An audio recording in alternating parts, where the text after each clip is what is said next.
Herkese merhaba arkadaşlar, kanalımıza hoş geldiniz. Ünlü oyuncu Gupse Özay bir sergide verdiği repertuarda kızı Can Asya ile ilgili açıklamalarda bulundu.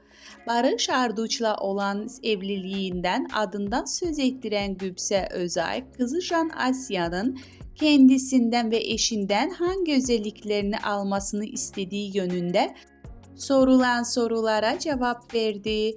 Ünlü oyuncu Özay benim çalışkanlığımı alsın, merakımı alsın, müziğimi alsın, hayal gücümü alsın, babasından her şeyini alsın cevabını verdi.